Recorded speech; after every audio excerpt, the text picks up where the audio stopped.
Nama lengkap beliau adalah Dr. Eliza, spesialis radiologi. Kita persilahkan. Assalamualaikum warahmatullahi wabarakatuh. Kita mulai saja karena waktunya juga nggak lama. Jadi ini cara smart membaca fototoraks. Jadi saya harap setelah ini mungkin semuanya smart membaca fototoraks. Ya, pertama ini kita bahas fototoraks normal. Toraks normal, ingat, fototoraks normal tidak mengesampingkan adanya penyakit paru yang sedang berkembang, terutama pada anak-anak. Jadi pada anak-anak sering dengan klinis misalnya batuk-batuk lama 1 bulan, nanti difoto hasilnya normal. Kemungkinan dokter anaknya curiga ke TB, tapi fotonya memang sering sebagian besarnya normal. Tapi itu tadi, foto normal jangan langsung dipersepsi, oh ini pasti normal. Jadi ini gambaran fototoraks normal untuk posisi PA. Jadi tidak ada infiltrasi sama sekali. Kok sering cepat? Ini mungkin saya disuruh cepat berarti ya. Ini fototoraks normal posisi lateral. Jadi indikasi fototoraks biasanya ada screening. Screening, batuk lebih dari 2 minggu, batuk udara atau hemoktu, febris lama, sesak nafas, chest pain, trauma, ada curiga metastasis karena pasien yang mungkin ada riwayat CA, BB turun, nafsu makan hilang, dan lain-lain. Cara sistematis memeriksa fototoraks, kita mungkin harus melihat harus posisi inspirasi, kafe dan masnya, jaringan lunak dinding toraks, berarti maksudnya soft tisunya, tulang-tulangnya, sinus claustrophonicus, diafragma, mediastinum, jantung dan pembuluh darah besar serta hilusnya. Jadi mungkin saya jelaskan ke gambarnya aja. Jadi beberapa hal yang harus diperhatikan adalah pertama kali identitas. Jadi pastikan dulu identitas pasien dengan yang difoto adalah sama, markernya kanan kirinya, dosis paparan, posisi pasiennya PA atau AP. Terus apakah pasien sudah diposisikan dengan baik, karena sering mungkin posisi pasiennya tidak simetris atau misalnya goyang, tidak inspirasi maksimal. Dan juga perhatikan adanya artefak, misalnya pasiennya masih memakai kalung, misalnya juga waktu foto kepala masih memakai anting-anting. Dan satu lagi mungkin adalah proses processing atau editing komputernya. Jadi ini biasanya identitas bisa di atas, marker bisa di bawah juga identitas.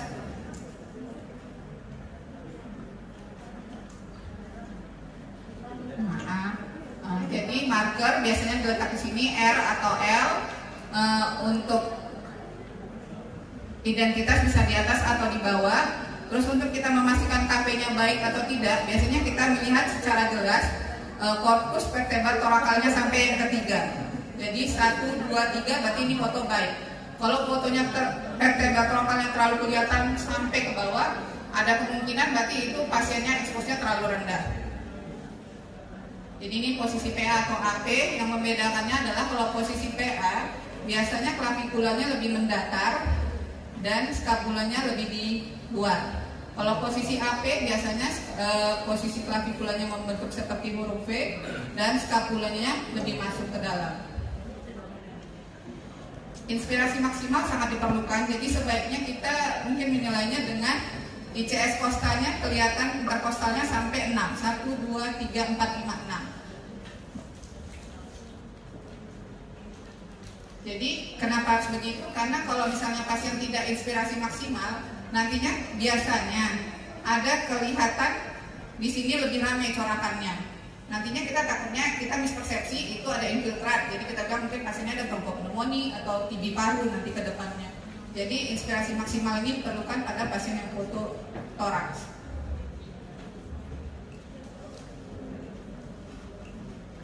Nah, ini tadi saya jelaskan kenapa harus inspirasi maksimal. Jadi ini foto pasien salah satu contohnya kurang inspirasi. Jadi di sini kelihatan seperti ada infiltrat atau konsolidasi. Terus belum lagi nanti jantungnya terlihat lebih melebar. Nah, jadinya pasiennya bisa kita misdiagnosis misalnya kardiomegali dan adanya suatu infeksi paru. Dibandingkan dengan foto pasien yang inspirasi maksimal tidak terlihat apa-apa dan jantungnya tidak membesar. Tapi ada satu keadaan di mana ekspirasi memberikan hasil yang lebih baik dibanding inspirasi. Misalnya kasus pneumotoraks. Jadi pada satu kasus pneumotoraks, kalau diekspirasi lebih jelas kelihatan bayangan lusen avaskularnya dibanding waktu dia foto inspirasi. Cuma kelihatan di sini dan kita bisa ragu ini sebenarnya emfisema atau pneumotoraks karena tidak jelas pleural lainnya. Sedangkan di sini kelihatan jelas pleural lainnya. Jadi penilaian fototoraks harus diperhatikan juga soft tisunya di luarnya, tulangnya, jantungnya untuk memeriksa CTR-nya. Jadi dari sini sampai ke sini dibandingkan dengan seluruh ukuran rongga toraksnya. Hilusnya juga harus dilihat. Misalnya mungkin pada kasus-kasus TB yang primer biasanya tidak ada infilter, tapi ada kelainan pada hilusnya. Misalnya hilusnya jadi lebih lobulated atau membulat atau lebih melebar. Ini biasanya kalau kita mau menilai apakah ini pasien bronkitis atau tidak, biasanya corakan bronkofaskular normalnya adalah sebegini. Tapi kalau misalnya melewati dari ini, kita bagi 3 ya. Kalau melewati dari 2/3-nya, itu bisa kita anggap corakan bronkofaskular yang bertambah. Kita bisa menganggapnya suatu bronkitis kronis. Terus kita bagi juga dari foto torak ini, kita bagi lagi lapangannya. Di atas clavicula sebagai apex, ICS 1-2 sebagai lapang atas, ICS 3-4 sebagai lapang tengah, dan selebihnya adalah lapang bawah. Ini adalah foto torak lateral. Di foto torak lateral yang kita nilai adalah sinus anterior dan posteriornya. Perlu kita ingat posisi diafragma kanan dan kiri. Diafragma kanan di atas, diafragma kiri di bawah. Jadi harus kita nilai dua-duanya. Terus ada retrosternal space di belakang sternal dan retrocardiac space di bawah kardiaknya. Di belakang kardiaknya. Jadi kelainan apa yang kita cari? Jadi gambaran opak yaitu adalah gambaran yang putih. Radiolucent adalah gambaran yang gelap. Diffuse berarti suatu kelainan yang menyebar secara merata. Nodular adalah nodul atau blood. Linear mungkin garis-garis. Dan perlu kita bandingkan lagi kalau misalnya ada suatu perselubungan, dibandingkan dia homogen atau inhomogen di paru atau dari pleura. Jadi ini suatu kelainan yang opak homogen. Jadi opak tadi saya bilang putih, perselubungan putih, opak homogen itu biasanya lebih ke efusi pleura. Jadi ini sinus dan diafragma kanannya tertutup atau berselubung. Ada gambaran meniskus, sinusnya sudah hilang, sinus posofrenixia pertama, sinus cardiofrenixia juga sudah tidak bisa kita nilai. Jadi ini gambarannya loculated pleural effusion. Jadi ada gambaran perselubungan opak yang homogen dan berlokulasi di pleura. Dan ini biasanya ke arah emphysema. Jadi yang ini mungkin kalau sebagian besar melihatnya mungkin ini curiganya massa. Sebenarnya ini namanya aja finishing tumor, tapi ini adalah cairan yang mengisi viscera minor dari paru. Jadi gambarannya seperti massa, tapi ini sebenarnya bukan massa. Ini adalah cairan yang berkumpul di viscera minor. Ini dari foto lateralnya kelihatan. Yang massa paru adalah di bawahnya. Ini salah satu gambaran tumor pleura. Jadi dia biasanya begini di pinggir, di hemitoraksnya berlobulasi atau berlokulasi, bisa satu, bisa multiple, dan biasanya kostanya destruksi atau hancur. Walaupun tidak menyingkirkan juga kadang destruksinya pada foto torak tidak terlihat apa-apa, masih bagus. Pada saat CT nanti lebih jelas kelihatan ada destruksinya. Ini adalah atelektasis. Ciri-ciri atelektasis adalah ada opasitas atau bayangan putih tadi di atas. Opasitasnya bertambah. Viscera minornya tertarik, yang tadi viscera minor ada di sini tertarik ke atas.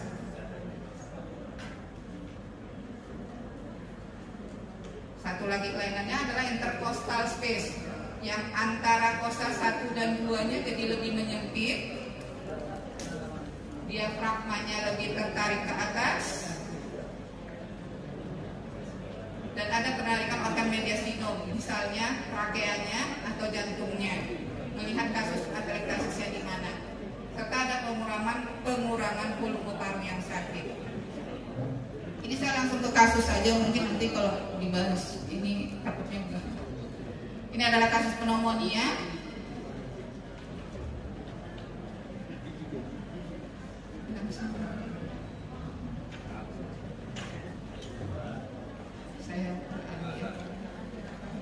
Saya mesti muter-muter lagi. Pneumonia ini adalah kasus aspirasi pneumonia. Kenapa aspirasi pneumonia? Pada anak ini kasus anak-anak. Jadi dia sering pada posisi lobu superior kanan atas. Jadi makanya ini gambarannya berbeda dengan atelektasis tadi. Bisa kita lihat. Nah, ini atelektasis. Ini ada penarikan, ini ada penarikan. Sedangkan pada kasus pneumonia tidak ada penarikan, visura minornya tetap di situ, cuma dia terisi, sama-sama opak. Cuma tidak ada penarikan trakea, tidak ada penyempitan interkostal. Oke, ini perbandingannya antara atelektasis dan pneumonia karena posisinya memang sering di atas. Ini untuk kasus yang paling sering adalah tuberkulosis. Kalau di sini kira-kira ada yang melihat di mana infiltratnya enggak? Ada yang bisa tunjuk tangan? Atau kurang jelas? Kalau yang merasa ada di sini infiltratnya berarti dapat nilai 100. Kalau nggak dapat nggak apa-apa. Jadi di sini ada infiltrat yang lebih ke perihiler.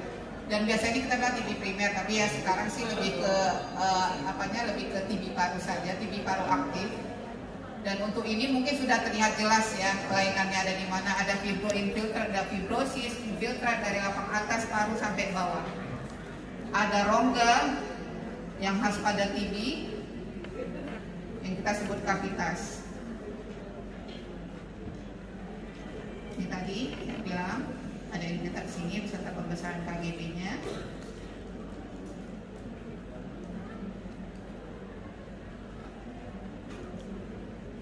Ini bila ada kasus pasien dengan CH biasanya dilakukan screening untuk mencari metastasis.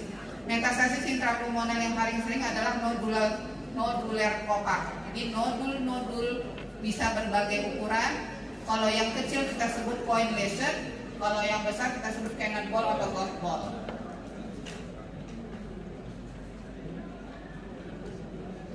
Ini salah satu contoh metastasis dari CA juga, seringnya dari CA tiroid adalah miliary metastasis. Jadi gambarannya seperti TB miliar, gambaran nodular opak yang halus tapi difus, ada di kedua paru dan sampai ke ujung-ujungnya.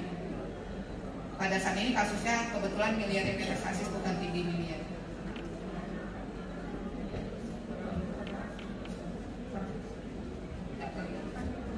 Ini kasus abses paru. Abses paru biasa gambarannya adalah sebuah rongga, lusen di atasnya dengan airflow level, di bawahnya lebih opak. Nah, ini gambarnya mungkin terlalu terang jadi tidak terlalu jelas. Ya. Jadi di sini adalah airflow levelnya, ini rongganya. Ini bayangan opaknya.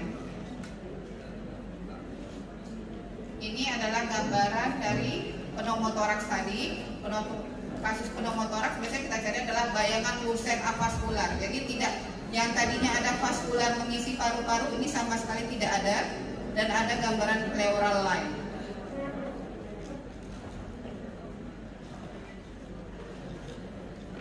Kalau ini masih gambaran pneumotoraks, terlihat parunya kolaps.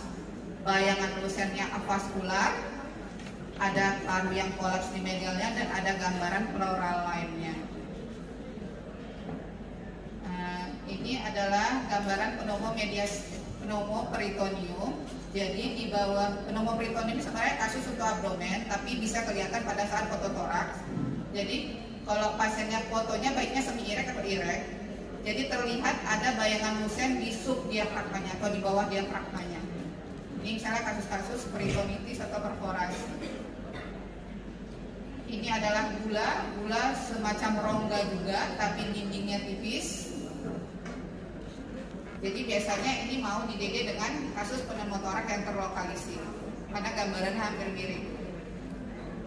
Ini adalah emphysema pulmonum. Jadi pada kasus emphysema pulmonum biasanya ICS tadi atau intercostal space pada foto inspirasi maksimal biasanya terlihat sampai 6.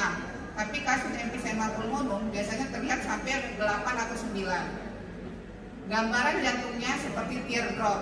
ICS-nya atau intercostal space-nya melebar.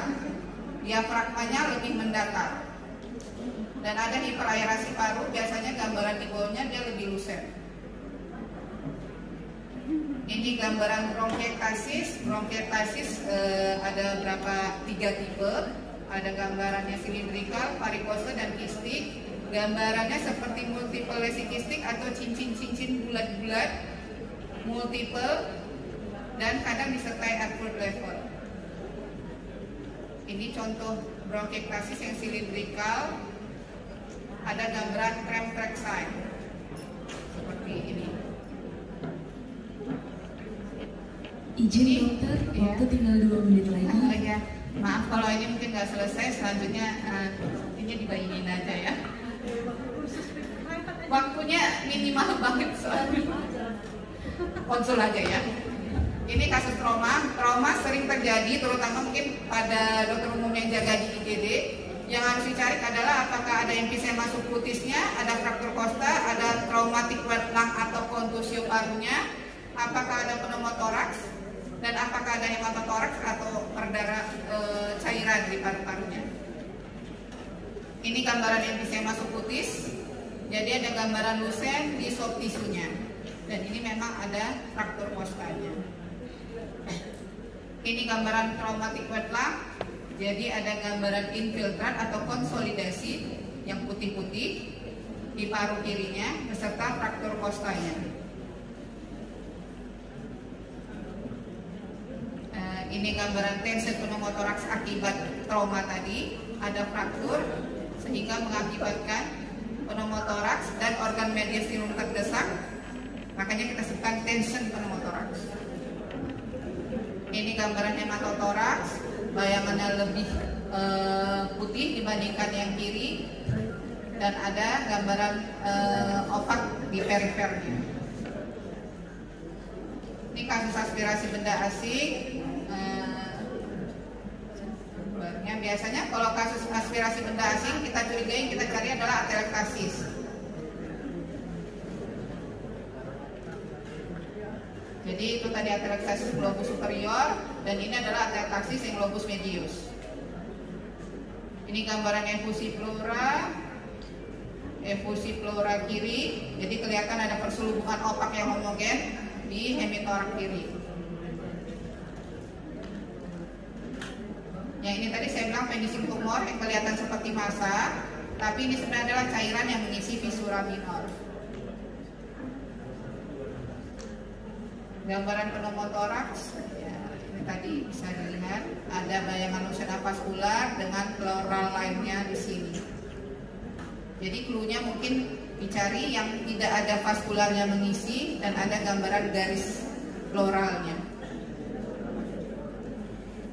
Ini juga pneumotoraks dengan adanya kolaps paru kanan. Ini adalah hidropneumotoraks. Jadi gambarannya ada bayangan lusen di atas dengan air fluid level.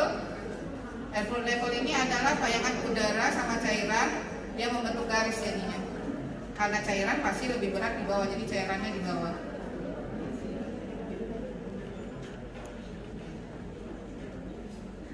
Oh ya, maaf, waktunya sudah habis. Mungkin sampai di sini dulu. Mungkin kalau ini saya kurang jelas, kalau apa bisa kocok sama saya. Dari saya begitu saja. Assalamualaikum warahmatullahi wabarakatuh. Kalau foto sebaiknya kapanpun emang sebaiknya PA. AP itu dilakukan pada saat pasien tidak bisa berdiri atau tidak bisa duduk. Mau bagaimanapun tetap PA posisi yang terbaik. Opsi yang kita pilih pasti PA. AP itu paling ada satu kasus tertentu mungkin ya, pada kasus dokter bedah atau dokter ortopedi. Dia minta untuk foto AP supaya apa? Supaya tulangnya lebih kelihatan, karena dia mau lihat ada suatu fraktur atau tidak. Itu biasanya sering AP ya. Kalau yang lain pasti kita minta posisi PA. kecuali kasus trauma tadi. Terus apa tadi? Untuk foto lateral biasanya untuk kesininya sudah agak jarang ya, karena kadang foto lateral ini juga banyak tumpang tindihnya. Untuk melihat suatu kardiomegali saja kadang tidak terlalu interpretatif foto lateral, tapi mungkin kalau misalnya kita curiga ada pneumotorak, sekolah saya berdasarkan pengalaman pribadi ini, kayaknya curiga pneumotorak, boleh di foto lateral, siapa tahu pneumotoraknya ada di belakang. Atau misalnya kasus ada ketemu kayak semacam bayangan opak, curiga masa paru, boleh di foto foto lateral, siapa tahu ada kelainannya di belakang, jadi lebih kelihatan. Mungkin begitu. Baik, terima kasih Dokter Eliza. Tadi sesi kedua sudah bertanya Dokter Hutapea, pemeriksaan fisik belum tentu di radiologinya menggambarkan ada kelainan. Kemudian tadi sudah dijelaskan juga oleh Dokter Eliza kapan sebaiknya PA, tapi ketika saat-saat tertentu bisa posisi AP atau lateral kita minta untuk dilakukan pemeriksaan. Baik, materi hari ini mengenai sesi seminar ilmiah sesi pertama sudah selesai. Mungkin selanjutnya bisa kapan-kapan dibuka sesi ini biar lebih lama waktunya dan lebih puas pembahasan oleh Dr. Eliza. Kepada Dr. Eliza Santri Spesialis Radiologi kami ucapkan terima kasih, kepada dokter-dokter yang sudah bertanya dan tamu-tamu kami ucapkan terima kasih.